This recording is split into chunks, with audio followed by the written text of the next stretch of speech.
김종원 목사님 나오셔서 풍성한 생명이라는 말씀으로 말씀 전해 주시겠습니다. 많은 은혜 받으시길 기도드리겠습니다.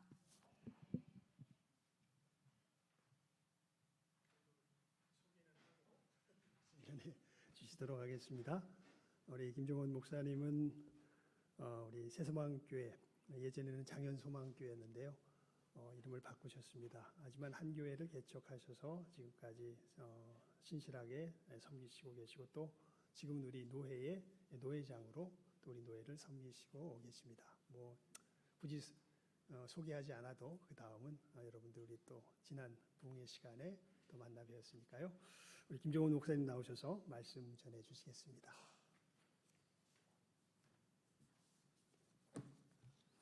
안녕하세요. 한 달 전 성화를 주제로 우리 신성교회에서 여름 부흥회를 했는데, 그때 뵀다가 이렇게 한 달 만에 다시 뵙게 되어서 감사합니다. 한 달 만에 성화 많이 되셨죠? 예수님 많이 닮아가시나요? 그것이 우리의 평생의 과제이고 또 우리 모두가 걸어가야 될 믿음의 삶인 것은 분명합니다. 그래서 그때 말씀을 기억하면서 예수님께서 우리에게 주시기 원하시는 생명, 그래서 우리가 예수님처럼 살기를 원하고 계시는데 그 삶이 무엇인가라고 하는 것을 조금은 다른 각도에서 한번 또 살펴보려고 오늘 요한복음 10장 10절 예수님께서 말씀하신 것이죠. 내가 온 이유가 있다, 이렇게 말씀하시는 이 말씀을 가지고 잠시 은혜를 나누려고 합니다. 예수님이 왜 오셨죠? 왜 오셨어요, 예수님? 오늘 말씀 보니까 생명을 얻게 하고 더 풍성히 누리게 하려고 오신다, 이렇게 말씀을 하셨어요. 예수님이 주시려고 한 생명이 어떤 생명이에요? 우린 살았어요, 죽었어요? 우린 지금 살아있어요, 죽어있어요? 살아있는데 무슨 생명을 또 주신다는 거예요? 바깥에 나가 보십시오. 교회 안 나가는 사람들도 살아있는 사람이에요, 죽어있는 사람이에요? 살아있는 사람처럼 보이는데 예수님은 그 사람들 가리켜서 죽은 사람이라고 이야기하세요. 누가복음 15장 32절 잃어버린 드라크마, 양, 탕자에 대한 이야기를 하시면서 돌아온 탕자를 이렇게 아버지가 이야기를 해요. 동생이 돌아오니까 형이 싫어하잖아요. 그러니까 아버지가 이야기하는 거죠. 네 동생은 죽었다가 다시 살아났어. 내가 잃었다가 다시 얻었기에 우리가 기뻐하는 것이 마땅한 거야, 이렇게 말씀을 하거든요. 그러니까 그 아들이 나가서도 죽었어요? 죽은 적 없어요. 그런데 죽었다가 다시 살아났다고 이야기를 합니다. 에베소서 2장 1절 2절 말씀 보게 되면 허물과 죄로 죽었던 너희를 살리셨도다, 이렇게 말씀을 하세요. 그래서 성경은 예수님을 알지 못하는 사람, 하나님 믿지 않는 사람들은 어떤 자다? 다 죽은 자다, 그렇게 말씀을 하세요. 내 사랑하는 아내가, 남편이, 아들이, 부모님이, 친구가 예수님 믿지 않아요. 하나님 나라에 대한 소망이 없어요. 죄송하지만 죽은 자입니다. 예수님께서 보시듯이 사람을 볼 수 있을 때, 그때 우리는 예수님이 사셨던 그 삶처럼 조금씩 살아가게 될 것입니다. 예수님 말씀하세요. 내가 온 것은 양으로 생명을 얻게 하고 더 풍성히 얻게 하려는 것이라. 근데 사람이 왜 죽었어요? 왜 죽었습니까? 도둑이 와서 죽은 거예요. 도둑이 온 것은 도둑질하고 죽이고 멸망시키는 것뿐이요. 그 도둑이 누구죠? 마귀잖아요. 요한일서 3장 8절 말씀 보면 죄를 짓는 자마다 마귀에게 속하나니 마귀는 처음부터 범죄함이라. 하나님의 아들이 나타난 것은 마귀의 일을 멸하려 하심이라, 이렇게 말씀을 하세요. 하나님의 아들이 오신 이유는 다른 거 아니다. 마귀의 일을 멸하려고 오셨다. 내가 마귀가 한 일이 뭔데? 도둑질하고 죽이고 멸망시키려는 거예요. 하나님이 우리에게 주신 권세를 빼앗아갈 뿐만 아니라 우리에게 주신 생명을 죽이고 영원한 지옥 형벌 가운데 멸망시키는 그 일을 마귀가 하는 거죠. 그 마귀의 일을 멸하기 위해서 예수님은 이 땅에 오셨다는 거예요. 그래서 그 예수님이 하신 말씀이 내가 온 것은 양으로 생명을 얻게 하려 왔다. 우리가 아는 것처럼 생명에는 두 종류가 있어요. 바이오스로서의 생명입니다. 물질적인 생명입니다. 그건 보통 모든 사람이 다 가지고 있는 거예요. 근데 우리에게는 생명은 바이오스로서의 생명뿐만 아니라 조에로서의 생명도 가지고 있다고 이야기를 합니다. 영생으로서의 생명을 가지고 있는 거예요.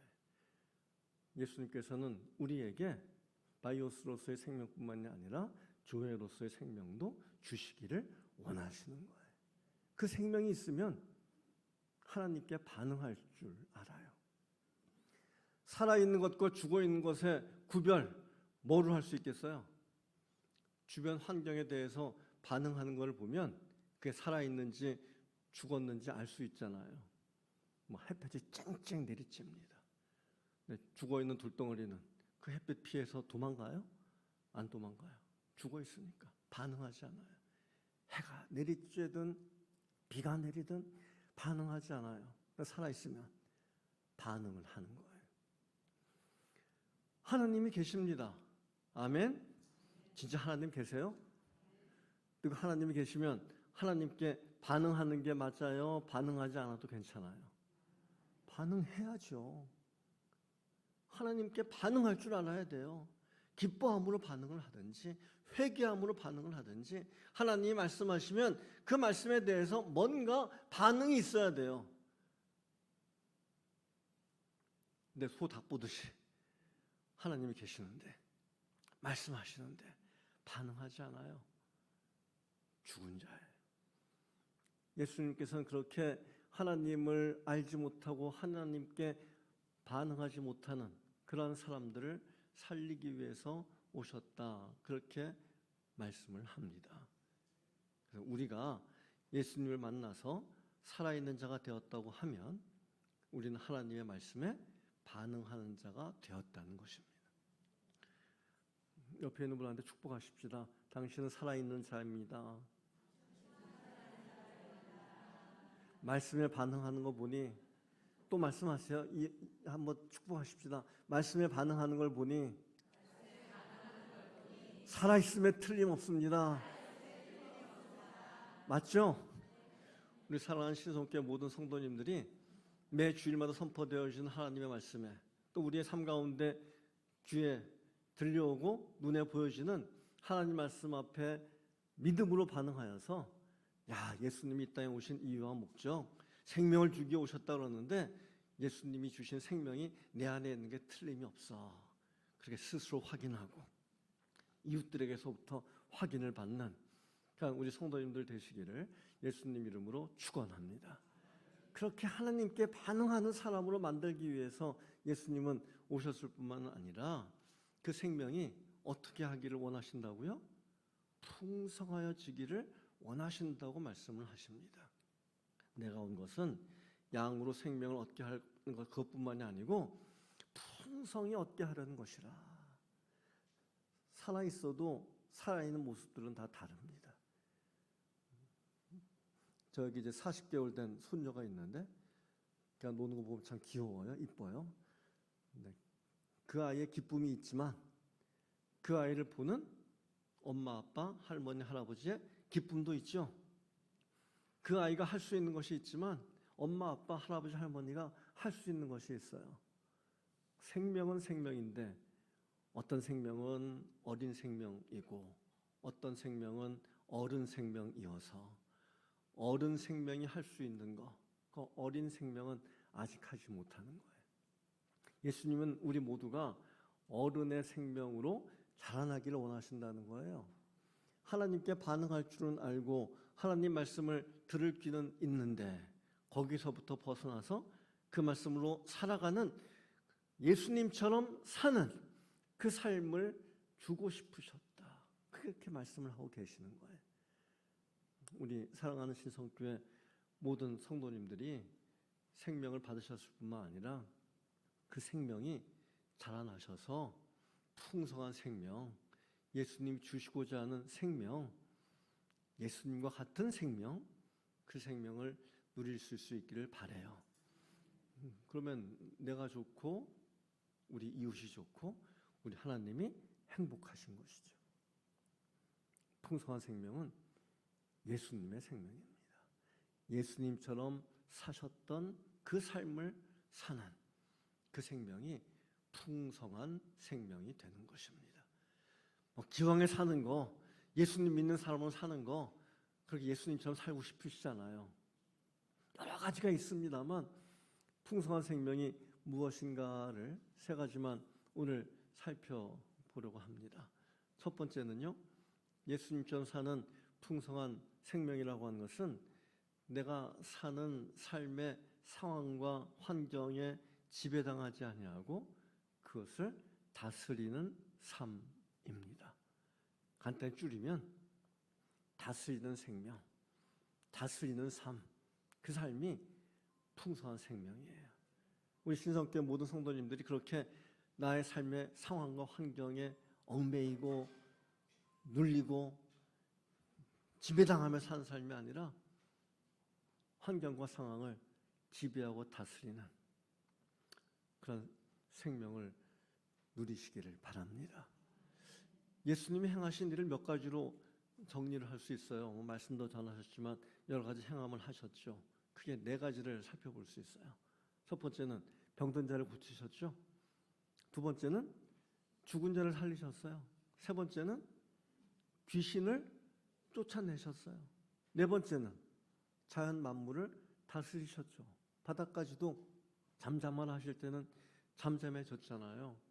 예수님에게는요, 병도 문제가 되지 않고 죽음도 문제가 되지 않고 귀신도 문제가 되지 않고 자연 만물도 문제가 되지 않았어요. 이것에 조종당하지 않으셨어요. 이와 같은 일을 하신 예수님께서 누가복음 9장 23절에서 참 놀라운 말씀을 하십니다. 할 수 있거든이 무슨 말이냐? 믿는 자에게는 뭐가 없다고요? 능히 하지 못함이 없느니라, 이렇게 말씀하셨어요. 그럼 예수님께서 믿는 자는 능히 하지 못할 일이 없다라고 말씀하셨으니까 우리도 예수님처럼 안수야 기도만 하면 병든 자도 일어나고 죽은 자도 살아나고 귀신도 내쫓아지고 자연 만물도 뜻대로 조정할 수 있다는 말씀인가요? 그런 말씀이기보다 그 예수님의 말씀을 따라서 예수님이 생명을 주겠다고 말씀하시고 풍성한 생명을 주겠다고 하셨으면 그 생명을 누린 사람이 있었을 거 아니에요. 우리도 누리고 있죠, 그 풍성한 생명. 근데 우리도 누리고 있고 또 누려야 되지만 가장 먼저 예수님의 풍성한 생명을 누린 사람으로 뽑을 수 있는 사람이 바울일 것입니다. 바울이 예수님의 그 말씀, 할 수 있거든이 무슨 말이냐? 믿는 자에게는 능히 하지 못할 일이 없느니라는 말씀을 받아서 바울이 빌립보서 4장 13절에서 이렇게 말씀하세요. 아세요? 빌립보서 4장 13절 뭐죠? 내게 능력 주시는 자 안에서 내가 모든 것을 할 수 있느니라. 아멘. 할 수 있거든이 무슨 말이냐? 믿는 자에게는 능치 못함이 없어. 이 말씀을 받은 바울은 이야기하는 겁니다. 내게 능력 주신 자 안에서 내가 모든 것을 할 수 있어. 그러면 그가 진짜 슈퍼맨이 되었다는 이야기입니까? 아니죠. 내게 능력 주신 자 안에서 내가 모든 걸 할 수 있다고 하는 그 말씀의 의미는 빌립보서 4장 11절, 12절 그리고 14절 그 앞뒤의 말씀을 살펴보게 되면 바울은 내가 어떠한 형편이든지 자족하기를 배웠다고 이야기를 해요. 내가 궁핍에 처하여서 말하는 거 아니야. 난 어떠한 형편이든지 자족하기를 배웠어. 내가 궁핍과 풍부와 배부름과 배고픔과 빈곤과 풍부의 일체의 비결을 배웠노라. 자족의 비결을 배운 바울. 그의 말의 의미는요, 그 어떤 것도 나를 낙심하게 하지 못하고 나를 좌절하게 하지 못한다는 거예요. 그 어떤 것도 나를 지배하고 다스리고 나를 조종하지 못한다는 것이죠. 배고파도 괜찮아요. 배불러도 괜찮아요. 우리 대부분의 사람은요, 배부르면 기뻐하지만 배고프면 기뻐하지 못해요. 왜 그런 거예요? 조종당하니까. 내가 내 삶의 상황과 환경을 지배하는 주인으로 살지 못하니까 우리는 우리의 삶의 조건들에 얽매여지는 것이요. 병이 들었다든지 죽음이라든지 귀신이라든지 악한 세력이라든지 자연 만물이 우리에게 해를 끼치는 것이라든지 이런 것들 때문에 일희일비하며 살 수밖에 없는 것이 보통 평범한 대부분의 사람들의 삶이 되는 것입니다. 그러나 바울은 이야기합니다. 어떠한 형편이든지 나는 자족하기를 배웠어. 바울은 그의 삶이 어떠한 상황이든지 형편이든지 그것에 따라서 오르락내리락 하지 않았다는 겁니다. 그것이 예수님이 주시기를 원하신 풍성한 생명인 줄 믿습니다. 그 믿음의 고백이 저와 여러분의 믿음의 고백이 될 수 있기를 바라요. 그게 풍성한 생명이잖아요. 풍성한 생명은요, 행복해요, 기뻐요, 만족해요. 근데 뭐 돈이 조금 있으면 더 행복하고, 있던 돈이 조금 없어지면 불행하고. 우리 예수님은 우리가 가지고 있는 그 어떤 것보다도 더 크고 위대하신 분이신 줄 믿습니다. 우리의 삶의 주인이신 그분이 나와 함께 하실 때 내 삶의 우여곡절은 그저 우여곡절일 뿐이에요. 돈이 없는 건 돈이 없는 것뿐이지 그게 불행한 거 아니에요. 내 몸에 병이 든 거는 내가 조금 아픈 것뿐이지 그것이 낭망하고 절망에 빠질 일도 아닌 거예요. 내 삶의 주인은 오직 예수님이시니 그와 같은 믿음으로 사는 사람을 세상이 감당할 수 없는 거예요. 예수님은 그런 믿음을 우리에게 주기를 원하시는 것입니다. 풍성한 생명은 다스리며 사는 거예요. 그것이 하나님이 가지고 계셨던 인류 창조의 목적이기도 하죠. 창세기 1장 28절 말씀 보니까 뭐라고 말씀하세요? 하나님이 사람을 창조하시고 나서 사람에게 처음 복을 주시잖아요. 생육하고 번성하고 충만하고 정복하고 마지막 5번째로 주신 복이 뭐였어요? 다스려라, 다스려라. 바다의 물고기와 하늘의 새와 땅의 모든 짐승들까지도 다스려라. 하나님이 그 복을 주신 거예요. 내가 하늘과 땅과 바다의 모든 것들을 다스리는데 그것에 조정받을 이유가 없잖아요. 마귀가 빼앗아간 것이죠. 예수님은 마귀가 빼앗아가버린 다스림의 권세를 회복하여 주신 겁니다. 생명을 주셔서 그 생명이 풍성하여 짐으로 우리의 다양한 환경 가운데서도 믿음 잃지 않고 행복 잃지 않고 기쁘고 감사하게 살기를 원하고 계시는 것이죠. 그와 같은 예수님이 주시는 풍성한 생명을 누리시는 우리 신성학교 모든 성도님들, 특별히 룻 전도회의 회원님들 되시기를 예수님 이름으로 축복합니다. 예수님이 주시는 풍성한 생명의 두 번째를 하나됨으로 이야기하고 싶습니다. 풍성한 생명은 다른 데서 오지 않아요. 하나가 될 때 오는 거예요. 예수님은 요한복음 17장 대제사장의 중보에 기도해서 나와 아버지가 하나인 것처럼 나의 제자들 내가 그들에게 영광을 주었는데 그들도 하나가 되기를 원한다라고 그렇게 기도를 하고 계시는 거예요. 예수님의 생명이 하나님과 하나됨으로 말미암아 풍성한 생명을 누리셨다면 예수님은 예수님 안에 있는 우리들이 서로 하나가 되고 연합하여서 풍성한 생명을 누리기를 바라고 계시는 것이죠. 갈라서고 분열하고 갈등하고 다투는 것보다 하나됨이 풍성한 생명의 본질인 것을 성경은 우리에게 말씀을 하세요. 그래서 성경을 보게 되면 다양하게 하나됨에 대한 이야기를 하고 계시지 않습니까? 에베소서 4장 1절로 6절 말씀을 보게 되면 에베소 1장부터 3장까지 교회가 무엇인지를 이야기하고 나서 4장부터 6장까지는 그 교회가 어떻게 살아가야 될 것인지에 대해서 이야기를 하시는데, 교회가 어떻게 살아가야 될지를 이야기하시는 첫 번째 항목이 4장 1절부터 6절인데 그 말씀의 핵심이 뭐예요?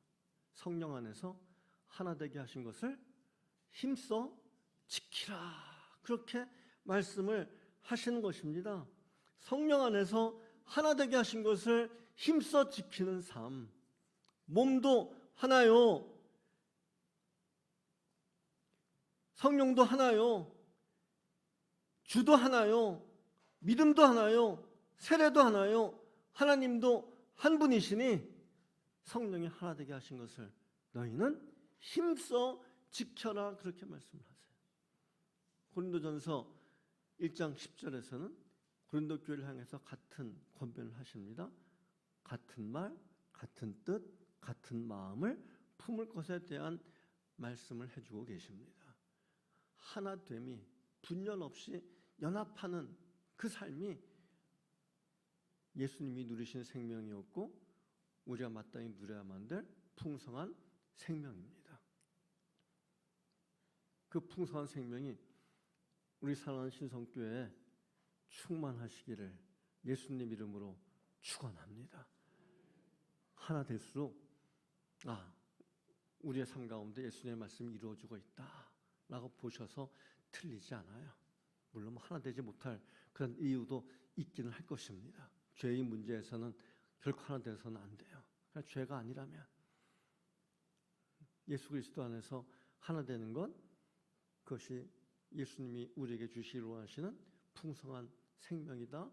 그 하나됨을 망가뜨리는 것은 우리의 풍성한 생명을 방해하려고 하는 사탄의 괴계다라고 보셔도 틀림이 없는 거예요. 남자와 여자를 만드신 하나님께서 그 둘을 부부가 되게 하실 때 첫 주례사가 뭐였어요? 창세기 2장 25절에 이러므로 남자가 부모를 떠나 그 여자와 합하여 하나가 될지니라 말씀하시잖아요. 하나가 되라고 하시는 그 말씀 속에서 우리가 마땅히 살아야만 될, 누려야 될 하나님의 생명의 본질이 나오는 거예요. 우리 사랑하는 유전도의 여러분, 남편과 하나 되시기를 주님의 이름으로 축원합니다. 다 하나이시죠? 남편과 하나이시죠? 부모와 자녀와도 하나가 되시기를 바랍니다. 교회 안에서도 서로 하나 될 수 있기를 바랍니다. 사랑으로 되어진 일입니다. 미움은 다툼을 일으켜요. 분란을 가져옵니다. 그러나 사랑은 모든 허물을 가린다고 이야기했어요. 하나 되는 방법은 다른 건 없습니다. 사랑하는 것입니다. 예수님의 마음을 품고 사랑할 때 그때 우리는 서로의 다름을 넘어서서 연합되는 복을 누리게 될 것입니다. 그때 주시는 하나님의 은혜, 하나님의 복이 있는 것이죠.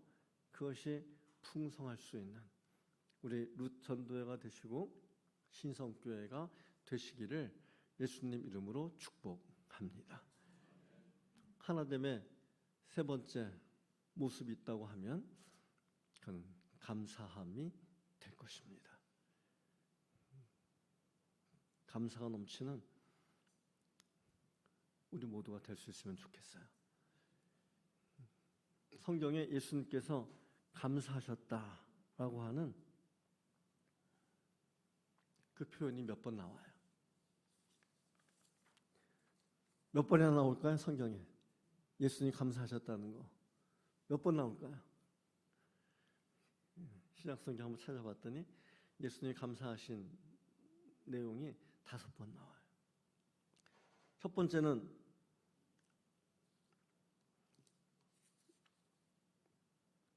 요한복음 6장 11절의 말씀이에요. 요한복음 6장은 오병이어의 기적을 일으키신 그 장면인 것이죠. 오병이어의 기적을 일으키시는 예수님께서 오늘 감사부터 하셨어요. 남자 장정만 6천 명입니다. 해는 저물었습니다. 그들은 기진하여 멀리 가지도 못합니다. 너희가 먹을 것을 주라고 이야기하는데 제자들이 가지고 온 것은 고작 보리떡 5개와 물고기 2마리밖에 없어요. 어린애 하나가 먹으면 족할 양식입니다.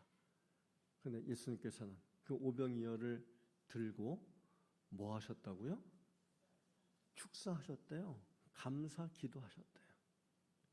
오병이어 그 작은 것이 뭐라고? 예수님은 감사하셨다고 이야기를 합니다. 그러니까 작아서 감사하지 못할 게 있어요? 없어요? 없어요.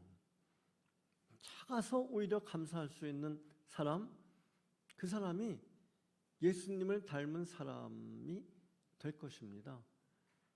예수님께서 감사하신 두 번째 모습이 누가복음 10장 21절에서 발견되어집니다.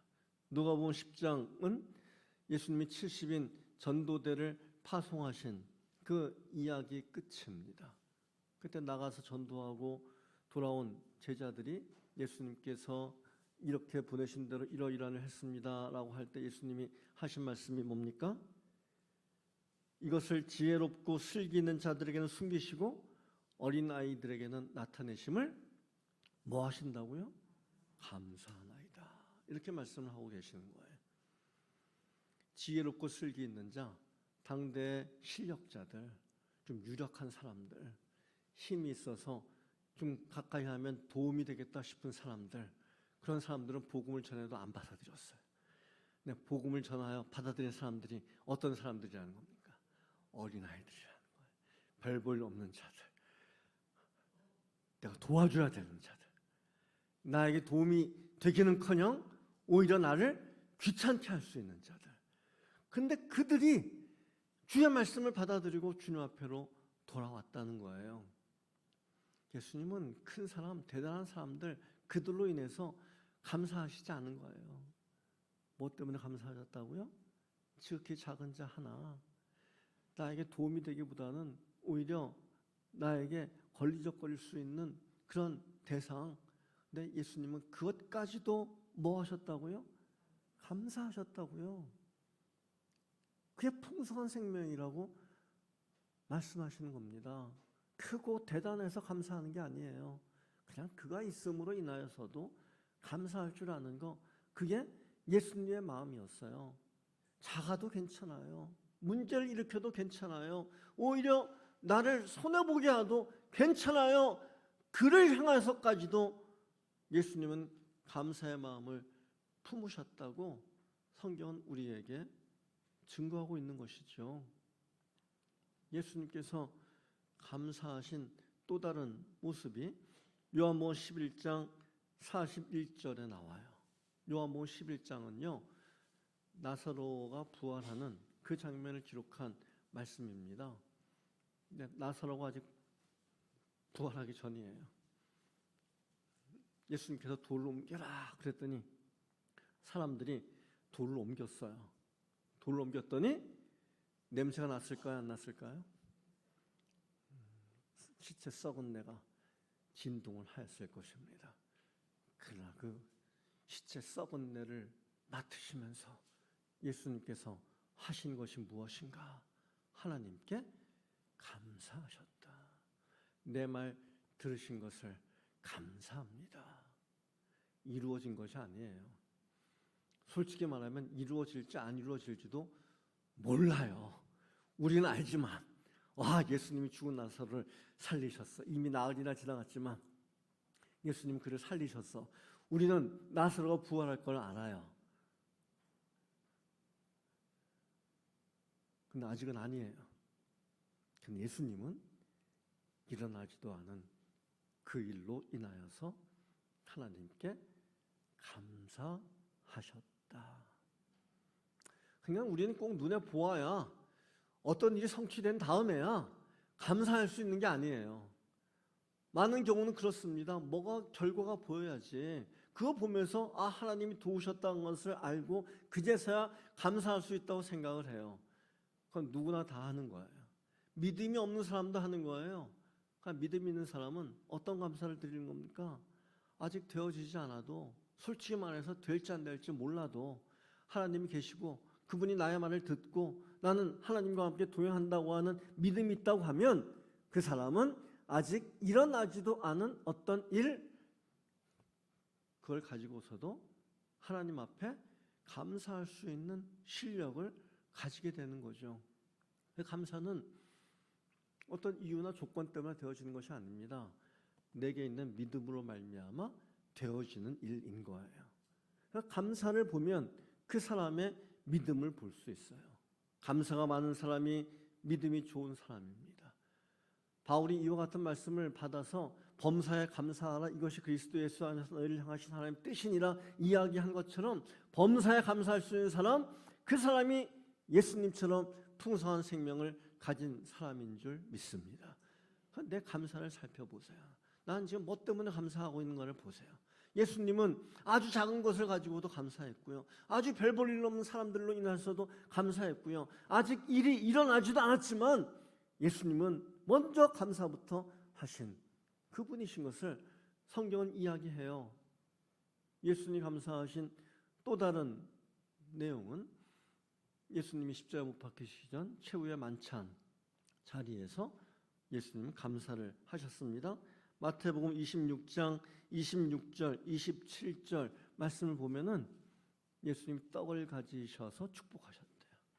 잔을 가지사 축사하셨다고 이야기를 합니다. 그런데 그 떡과 그 잔을 가리켜서 예수님은 말씀하시죠. 이 떡은 뭐라고요?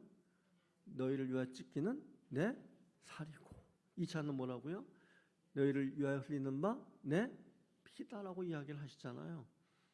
예수님의 살과 피가 찢겨지고 흘려져서 예수님이 죽으신다는 거예요. 근데 그 예수님의 죽으심을 아십니다. 근데 예수님은 뭐까지도 감사하셨다고요? 당신의 죽으심마저도, 당신의 완전한 희생마저도, 그 완전한 희생으로 말미암아 살아날 당신의 동생들, 제자들, 하나님의 백성들을 보면서 예수님은 감사하실 수 있었다라고 성경은 말씀하고 계십니다. 우리의 감사도 수준이 높아져야 돼요. 자라나야 돼요. 풍성한 생명은 그런 것이에요. 나에게 조금 이익이 되면 감사할 수 있는데, 내가 손해를 보고 내가 희생해야 되면 불평하고 원망 나오는 것이 솔직한 우리의 수준일 수 있습니다. 그러니까 우리 사랑하는 신성교회 모든 성도님들은 그 수준에서 탈피하셨고 계속해서 탈피하실 줄 믿습니다. 옆에 있는 분한테 이야기하십시다. 믿음의 고백입니다. 손해 보아도 감사하겠습니다.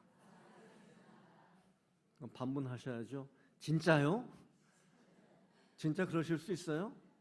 내가 좀 손해보고 내가 좀 희생하더라도 예수님이 나한테 풍성한 생명을 주신다는데, 예수님처럼 살 수 있는 기회를 허락하신다는데, 그러면 뭐 불평하고 원망하는 것 대신에 감사하는 게 맞지. 나 예수님처럼 살 거야. 예수님 주신 풍성한 생명을 누리면서 살 거야. 그런 분들은요, 손해보더라도 좀 희생하더라도 괜찮은 거예요. 그건 작은 거예요. 주와 복음을 위하여 헌신하고 수고한 자는 이 땅에서 100배나 돌려받는다고 말씀하시잖아요. 죽어서 영생을 누리지 못할 자가 없다고 말씀을 하시잖아요. 예수님의 말씀이 믿어지고 그 말씀에 따라 붙들며 사는 사람은, 그래, 내가 주와 복음을 위하여서 좀 손해보면 손해보지 뭐. 예수님은 나 때문에 죽기까지 하셨는데, 그걸 감사까지 하셨는데, 내가 주와 복음을 위하여서, 하나님을 위하여서 조금 손해보는 거, 뭐 그걸 가지고 얼굴 붉히고 그걸 가지고 싸우고 그걸 가지고 네가 맞니 내가 맞니 갈등하고 다툴 이유가 없어. 괜찮아, 나 감사해. 그때 내 믿음이 자라나고, 그때 우리의 모임이 하나님 앞에서 아름다워지는 것이죠. 그런 예수님의 감사를 따라가서 풍성한 생명으로 새로 하시는 우리 신성교회 모든 성도님들 되시기를 예수님 이름으로 축복합니다. 예수님께서 감사하신 마지막 장면은요, 엠마오 마을로 가는 두 제자를 만나신 그 장면 속에서 나옵니다. 누가복음 24장 30절, 그 이야기는 아시죠? 예수님 부활하셨음에도 그 소식을 들었어도 믿지 못하고 엠마오로 떠나가는 그 두 제자와 동행하시는 예수님, 그 두 제자와 식사하신 예수님. 그때 예수님께서 떡을 가져서 축사하시고 떼어 그들에게 주셨다고 이야기를 합니다. 여기 축사하셨다는 것이 역시 감사하여 기도하셨다는 것입니다. 성찬 예식을 제정하시면서 떡과 잔을 떼시며 감사기도 하신 것과는 조금 맥을 달리해요. 그때는 예수님이 당신의 십자가의 죽음을 바라보면서까지도 감사하셨다면, 지금 엠마오 마을로 가는 두 제자에게 떡을 떼어 축사하신 감사 기도하신 것은 그들에게 임하여지는 예수님의 부활과 임재하심, 그것이 감사의 이유가 되는 것을 보게 되는 겁니다. 그러니까 이 감사는 오늘 우리에게도 당연히 있어야만 될 감사가 될 겁니다. 나는요, 누가 뭐래도 나 혼자 살아요, 이런 분 계세요? 나는요, 결코 혼자인 시간이 없어요, 이런 분 손 들어보세요. 나는 결코 혼자인 적이 없어요. 우리는 다 결코 혼자일 수가 없어요. 왜요? 내 안에 누구 있어서? 예수님 계셔서. 예수님이 우리의 몸을 성전 삼으셨다면서요. 그럼 우리의 몸이 성전이라면서요. 그럼 나는 혼자 있는 시간이 사실은 없는 거예요. 누구와 함께 있어요? 예수님과 함께 있어요. 하나님과 함께 있어요.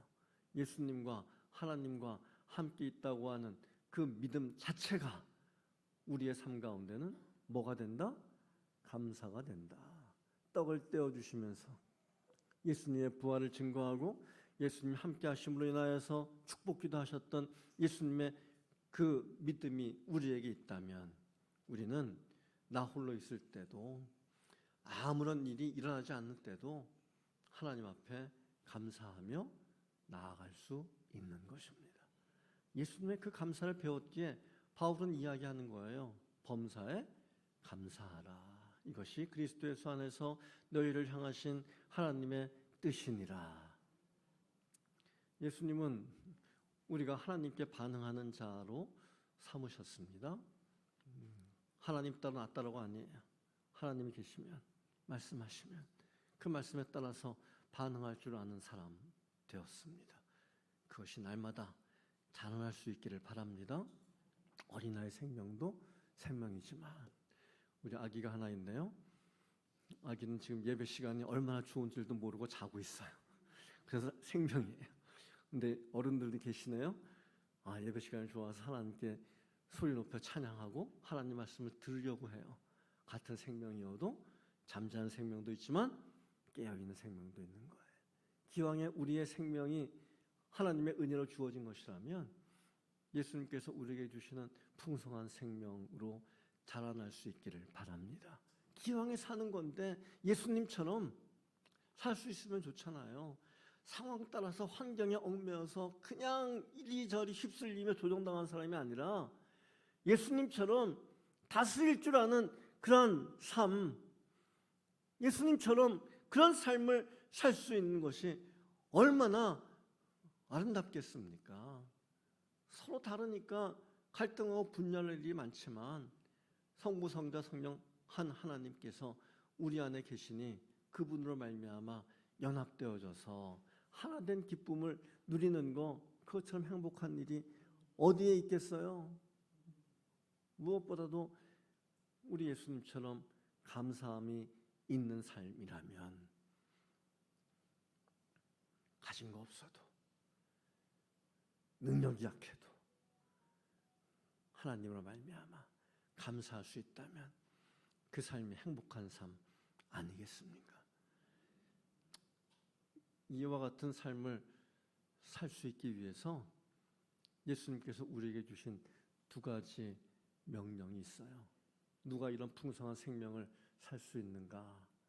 요한복음 15장 5절 말씀 보면 당신을 포도나무로 이야기하시고 우리를 가지라고 이야기하면서 너희가 내 안에 내가 너희 안에 있으면 이 사람은 열매를 많이 맺나니 그렇게 말씀을 하십니다. 예수님과 연합된 삶이죠.